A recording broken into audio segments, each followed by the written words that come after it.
Hi, Zhanna. Hi, Masha. How's So it going? you're not gonna believe what I discovered in therapy yesterday. I'm doing EMDR these days. I'm always doing something, but holy guacamole. What is it about? So it inspired you to have a conversation today, I guess. So what Yeah, is it about? yeah. And who else could I talk to other than the best in the world team and parent coach, right? About this. Oh my God, thank you. Yeah. So Well, here's what came up. I was investigating the feeling of powerlessness and where it's coming from. And, many things came up because they always do. But what was interesting is I remembered how when my kids were younger, I loved them to pieces. But also, I was pretty bored with them when I had to spend a lot of time with them. I would get bored very quickly. oh my God, what you're just saying. Like, can I pause you for just a second? Because like what you're saying is like important to stop at. Because this is the phrase I hear from parents. They are ashamed to even bring it to therapy. That Mhm. I'm bored with my kids. I can't play at the playground. I want to Mhm. go to back to work. Mhm. There's a lot of shame around it. Yep. Can you say it again? Oh yeah. Yeah. You discovered I you discovered that I was bored when my kids were younger. And I wanted to escape. I wanted to go back to work. I wanted to go for a walk. I wanted some time by myself. And I was tired and all of that. And as a result, I felt very, very guilty. And by the way, for those listening, before we go further, if you stay till the end, we're gonna have some giveaways for you. So just wanted to mention that up front. Anyways, yeah, so I felt guilty about wanting to spend time away from my kids. When I was away, I felt guilty for being away and I wanted to go back.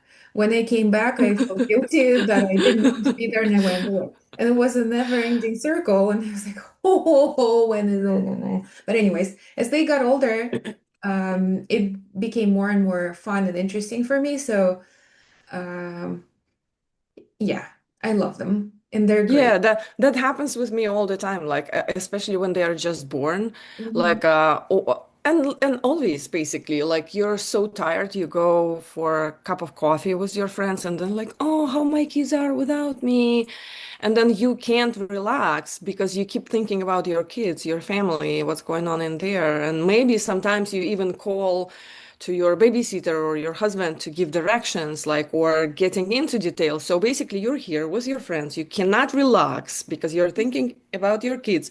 Then you Mhm. come back home and you hate everything secretly, like, oh my God, I want to relax. I want to go back to have a coffee with my friend.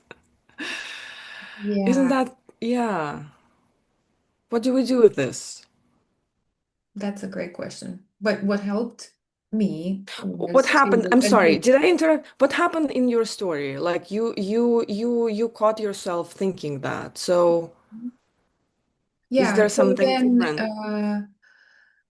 then I started thinking about how I'm feeling towards my kids now and how it's different for my own kids and my stepkids, and how with our biological kids, we have this innate unconditional love and forgiveness built in because we birthed them. And not just biological kids, but also our parents and our siblings. We have this love with them, right? We share blood with them. And everybody else who comes into our lives from outside the core family, we kind of have to earn the love and the extra forgiveness and all of that. And that includes our partners, our stepkids, any other new relatives that we gain with the new partners, anybody else like that, like who shows up over time. Those relationships are not by default forgiving and loving. By default, they're I, I, toxic. I with their honestly, I wouldn't be able to relax. Like it's just like I cannot even imagine. Like you Mhm. try harder, there's a lot of tension build, Yeah, and I'm not sure if I wouldn't be would be able to relax. right. And as I was thinking about that and how, I have this with my kids, and even I love them so much, and yet I still felt that, all those feelings that we just talked about, the boredom and the guilt and the shame and all of that with my own kids. And yet, when we get together as adults and form a blended family, we expect everybody in the family to just be okay with it. But we're basically forcing down the throat new relationships to all those extra people besides the two that are in the relationship. And I was like, holy moly, I cannot expect anything like that from anybody in my life except for, myself, really. Well, you caught yourself that you're uncomfortable, right? Like Right. in this new, like new blended family, like extra people coming and going, and like there's a lot of movement, and you caught yourself being uncomfortable. Your husband probably also Yes, for sure. Yeah, we experienced talked about it. something like that. And we never ask kids if they're comfortable. Right. And like me Like, I being, mean, I've been and in they might therapy for be. 20 years and I'm pretty regulated. And yet I had this burst of emotion yesterday where I was like, this is unfair and blah, blah, blah. And uh, can you imagine what it was like for the kids? It was so difficult for me and at times still is. And for them, they are forced into this situation. I mean, we've asked them and we check in with them and we talk to them about everything, but still, on a large scheme of things, they didn't really have a choice of, of this new family arrangement. And it must have been so difficult for all the kids. And I just, felt all this empathy towards everyone in the family. And it's not just kids, but also like, hey, parents, here's my new partner. He's going to be at all my birthday parties now. And, whether you like him or not, here you go. But for the kids especially, they don't know how to handle all this. They don't have the executive function yet fully developed. Yet we expect them to be nice, to follow the rules, to fit in with everybody and to like everybody. And that's such an unrealistic expectation. Well, this is what they develop. They develop this system, becoming maybe compliant kid, attuning to everybody, because the divorce happened, the attachment now insecure, anxious maybe. So the strategy we're developing as kids is to like scan everybody without even saying the words. So and look at your therapy session, like you developed self-compassion first. That was first. So parents have huge guilt about being like going through divorce. And sometimes, oftentimes, they choose to stay in marriage, which is not really good choice because there's another trauma is going to be happening because kids experience tension and fight and conflict within the marriage. They're not learning how to be happy. They're not modeled how to be happy within this family who chooses not to divorce for the kids. I Mm-hmm. hate that, honestly. So, Mm-hmm. like, for the kids, that's exactly what's not working. You cannot stay in marriage for the kids because you're damaging the kids. Well, the choice of divorce is a hard choice. So you made this choice. Now, look what happened. Going back to your therapy session, you deeply felt compassion to yourself first. Mm-hmm. Like, oh my God, I just caught myself in this emotion of boredom and grief and not fairness of the situation. Once you melted into this, you melted into this. Suddenly, the new feeling was born like, oh my God, I can't imagine. How is it for my kids? This is exactly how it happens. It starts with self-compassion because we cannot see other people around if we are still in this. I'm going to try harder. I'm going to do something about this. First, it starts with compassion. Mm-hmm. Yeah, Whew, that's big. right? It felt Mm, like mental flossing. Mhm. yeah. So what do we do with this guilt? Yeah. Well, what can you do with the guilt, right? It's Either you accept the reality or you change the behavior. So it's the navigating the difference between what you can control and what you cannot, and learning to accept what you can't and doing something about what you can. So in this case, I made a plan uh, to go on a trip with my kids. Because I was like, oh, I actually do like hanging out with them these days, and I want to connect. I want to go deeper with them. So I'm gonna plan the trip with them. That's something that I can do. And then on the other hand, the part outside of my control is the past, because it's the past. I cannot change it. However, I think what is helpful to accept it is to talk about it, because I know for a fact I'm not the only one who felt this way. And Yeah. when we see, like, when we are able to admit it, like, yes, I felt like that, and I felt like a shitty mom as a result. And I felt the guilt and I felt the shame, and then I missed them and I felt bad, and then they came back, and then it was this whole process back and forth, and all these feelings and love and empathy and kindness and mixed in with guilt and anger and shame. But we all experience it as moms, especially when we're new parents, when it's the first child, where we have no idea what we're doing. And we have all these ideas of how it's supposed to be. And when we don't match that, we feel the guilt and the shame. So to accept that that's how it was, and yes, I was like that, it helps to talk about it. It helps to just sit with that, and from the place of self to just look at that younger version of me compassionately and be like, yes, you felt that, and it's okay, it's normal. It's part of being a mom. Yeah. I love it. I love it, Masha.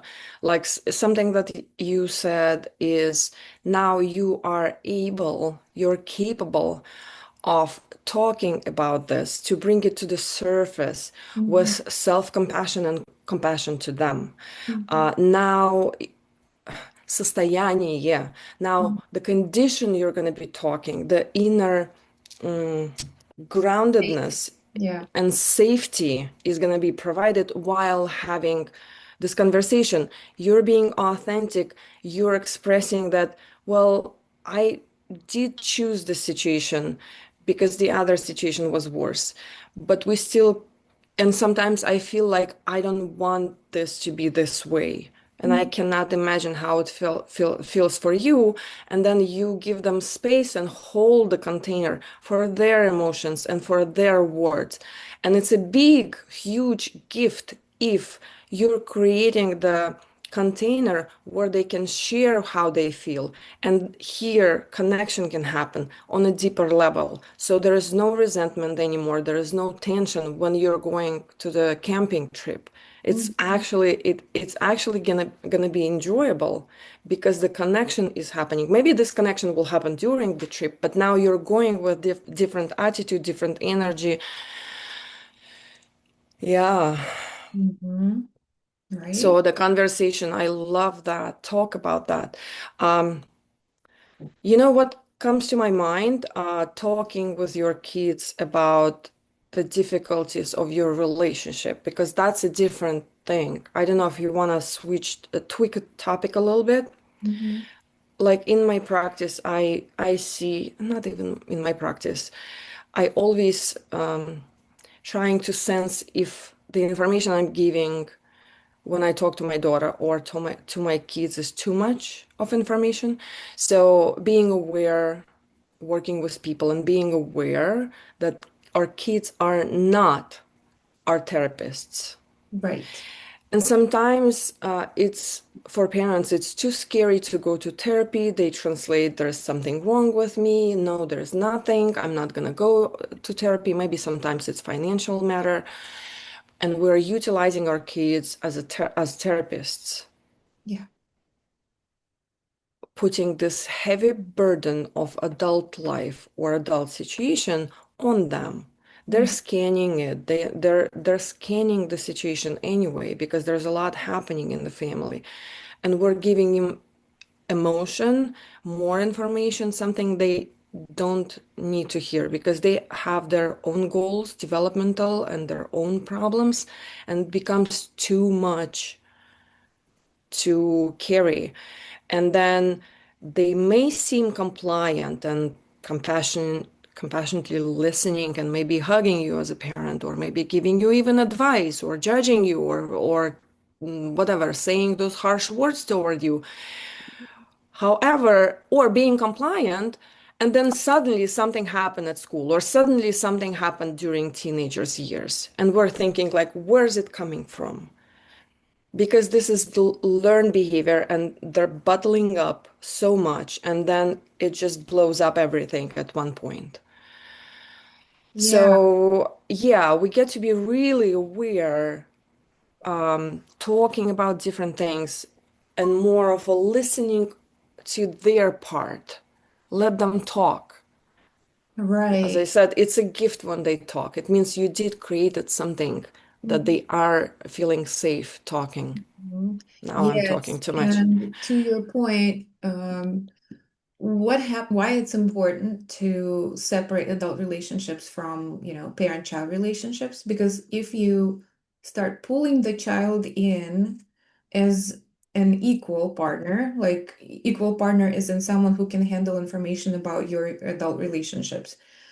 It's what happens is they love you, they want to please you, even subconsciously, sometimes consciously, and they plug in, so they try to be what you're like the role that you're trying to assign to them. They try to take that on, and role reversal happens where the child becomes an adult, the parent becomes the child, or even, yeah, mainly the child.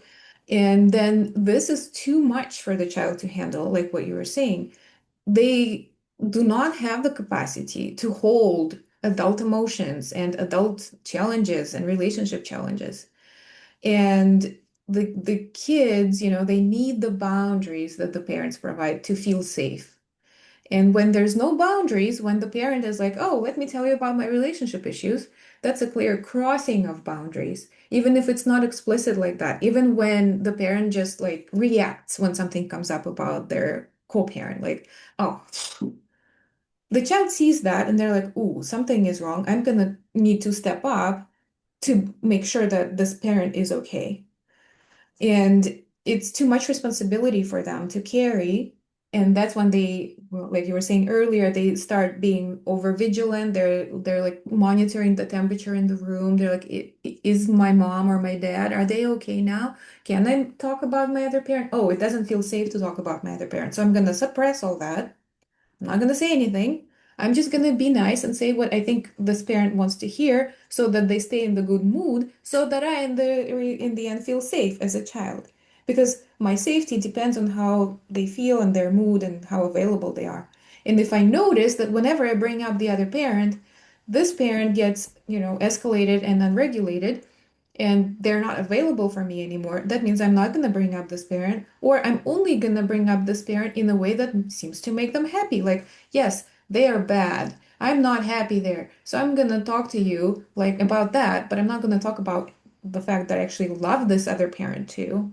And this creates a split inside the child because the kids are half mom, half dad, and even subconsciously they feel like it's about them and not their parents when things like that happen.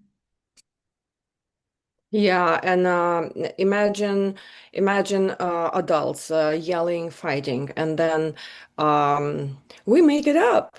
We Mhm. make love, and then we're good the next day. The child is still carrying that something is wrong. So they didn't have this resolution. We don't show this part, Mm-hmm. or we show too much. Yep. Like, so there is like it's a very gentle area. So this is how it happens in my family. Happened before. Like I'm very emotional. I can be, not I am. I can be very emotional because in my nature I'm very sensitive. So sometimes our conversations with my husband, they were happening very in a very loud manner. We could be just like yelling at each other, and then I'm so worried. I'm a life coach. I was at that time also a life coach when lot more fighting happened.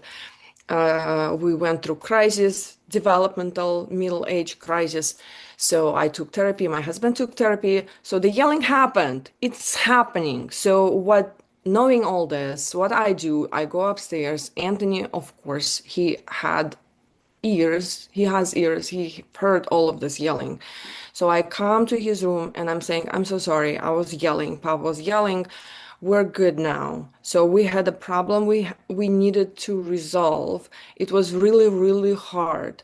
Even if it's not completely resolved, now we're gonna do this. We're trying to go toward divorce. Now I'm switching to somebody else to Mhm. divorce so explaining to child, but not giving too much information why. Like Yeah, maybe they don't need those these intimate details. Like it's overwhelming. right. So in my case, I was asking, like we were yelling. Mhm. We were not talking about divorce. We were just yelling. So, Mhm. are you okay? I'm so scared you're gonna have some sort of trauma or something. He laughed. I was like, oh, okay, he's good.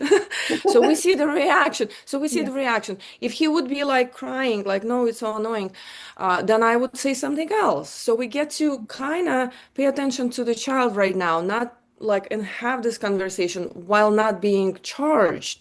So Mhm. breathe in, breathe out, like come to your senses, go to your kid's room and explain, because maybe they're not gonna sleep at night. Right. Explain Explain that that it's normal everything is human. okay, or yeah, that it's like part of relationship and it's normal, but you don't need to go into detail of what the problem was. It's not theirs to handle because they're gonna think about this, and you're gonna be over it, but they're gonna continue thinking about it for a while if you overshare, right? And Right. Like people will I would say discuss this. we have a stage. I wouldn't say like we have just one fight. We have a stage right now. It's complicated. We're Yeah. switching whatever, switching roles or whatever. So Mhm. you might feel the tension. Just Right. can you be honest and say something? He was like, yeah, it was just too loud. I couldn't fall asleep because I wanted to go to sleep earlier. I was like, oh, and he laughed. I was like, okay, it was more like a joke than complaint.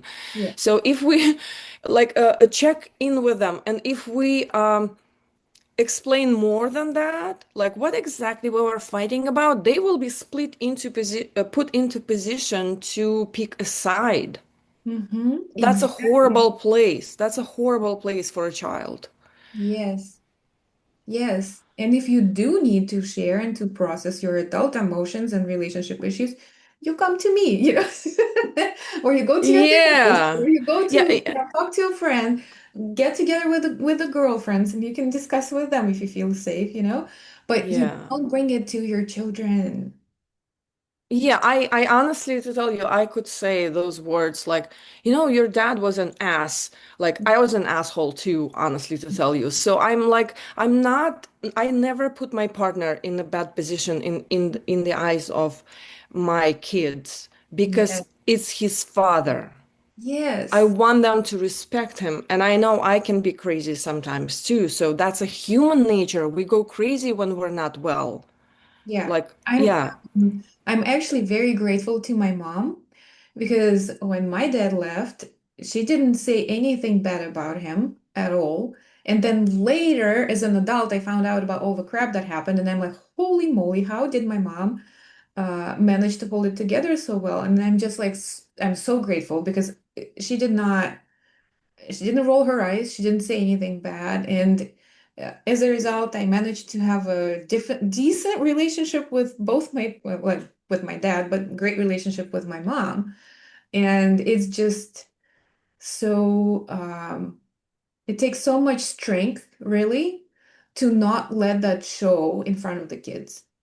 Like Yeah. it takes huge amount of emotional regulation because can you imagine your child is like, oh, my daddy, blah blah blah, and you know what that person did, and yet you're like, that's great, honey. I'm glad you had a good time with your dad, or at least just like be neutral. Even that takes a lot of strength. And when it doesn't happen, when the mom shows what she really feels like, oh, that asshole, like, how could he do that to you? And then codependent Это relationship. очень, this is very upsetting. Это очень Yeah. обидно, I would say. This is very upsetting for, like, we a lot of parents who are sharing this, it's this unfairness Mhm. that she's doing a lot of work within the family and she's being the bad cop. And let's say I send them to father, or maybe it's a mom. Like, I don't know. I Mhm. don't want to gender. Stereotype. Yep. Yeah, stereotype. Thank you. So, but like still it's being unseen. We're going to the same point. Go be seen with somebody else. It's no, please don't do that. Don't say those words in front of the kids like, oh, your father is an asshole, or he's only buying ice cream for you, he's not doing a hard work, I do the hard work. This shows me that you feel unseen and you're bringing this to your child right now. Mhm. So slash your child becomes your therapist right now, Yeah. or your child is gonna hate his father. Do you want them to hate their father secretly? Yes. Like it's shame to admit secretly we want them to hate our husband, but like, well, I lost my thought. Help me with this. So going back to how much we say, Mhm. the Yeah, even if we emotion, secretly want them right, to hate the other parent, it's not healthy for the child to hate the other right. parent So because find somebody else to share it with. Like right. immediately, the text Yeah. your therapist, text your friend. Like, I'm so angry, I'm pissed. He's coming from his father and he's saying like, "Oh, I had a good time and I'm pissed right now." Text this. Once you text, it's already giving you Mm-hmm. release. Yeah, name the emotion, right. And Ooh. Zhanna, tell me what's wrong with let's say wanting the child to not wanting the child to hate, but like what's wrong with enabling this hatred of another parent? What happens with the child if one of the parents is like, yeah, your father isn't blah, blah, blah, blah, and they reinforce this idea that this other parent is bad and this parent is good. What happens with the child in that case? Oh, it could, like, there is a lot could happen. It, like, every situation is different. So, um, let's say, oh, I can hit the big one here. Gender roles. I hate being a guy. I Mm, hate being a father. mm, I like more mom's work. I like more being a female. mm. Wow. That's a big one. That's a huge one. That's a psychological factor besides genetical factors that influence the peaking.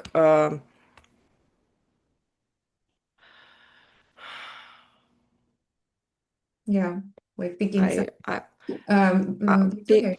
picking who you wanna be.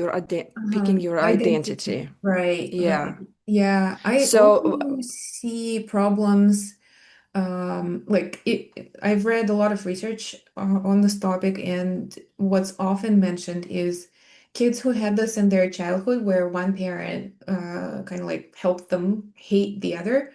They have a lot of issues in teenage years and adulthood, like eating disorders, depression, all of that, different kinds of issues, very serious ones, because they cannot handle it. Like if in the moment it seems like they're fine, but they're storing that somewhere and they cannot handle it. It's too much for them. And then they can't process it because they don't have that capacity yet. So they develop unhealthy behaviors to cope with that, yeah, right? and there is a reason for that. Like, here's how it happens. So your both parents are part of you. Mm-hmm. You have a blood, you have genetics. Parts of your characters are because of both of the parents. Mm-hmm. Now, hating one of the parent is like hating this part of yourself that's in you. Mm-hmm. This self-hatred or blaming or resentment or anger could turn out as a behavior, Yeah, self-damaging behavior. right. It could be Mm-hmm. self-cut. It could be self-regulation in a way that is Mm-hmm. just automatic Mhm. um, Not eating healthy. dis Yeah. Mm. eating disorder. You mentioned all of them already, pretty much. Mhm. Self-cut, eating disorder, pulling hair, like all of these impulses that's Mm. hard to control. Yeah. Conflicts with around peers, finding groups that are more compassionate. And most of the time, parents don't like those groups, and then parents start complaining, like, "Oh, this is a suspicious group. I don't want my child to hang out with them." Yeah, all sort of risky behavior, substance Yeah. abuse, alcohol abuse. I want to So, reiterate this, the thought that you said. And if our viewers remember one thing, I want them to remember this one thing, that our children are half mom and half dad. And if the relationship is bad with either half, that creates internal conflict within themselves because subconsciously, all they hear about mom and all they hear about dad, they hear about themselves. yeah. Right? So, like, it's so important to make sure that they have a, or do everything in our power to make sure that they have this loving relationship with mom, loving relationship with dad. And if mom and dad hate each other, that should not get in the way of it because that's going to translate, if they, show it, it's going to translate to the child hating a half of themselves, which in turn leads to all the problems we just talked about. So, yes, if one thing, if they remember our viewers, then it's this one that your child is half mom, half dad, whether you want it or not, whether you like the dad or the mom, that's how they feel about themselves, that I am half mom, I am half dad. And they may not name it, they may not consciously understand it, but on a subconscious level, everything lands. What they hear about mom and about dad lands as stuff they hear about themselves. Yeah, mostly everything, not even only within the family Right. about our parents. It's about the movie we're watching, and we start judging a certain person, Mhm. and your child is sitting or hearing that comment, and they're thinking about themselves, oh, I can be that too. So, and my dad or my mom were just cursing at this person, like, how bad is this person?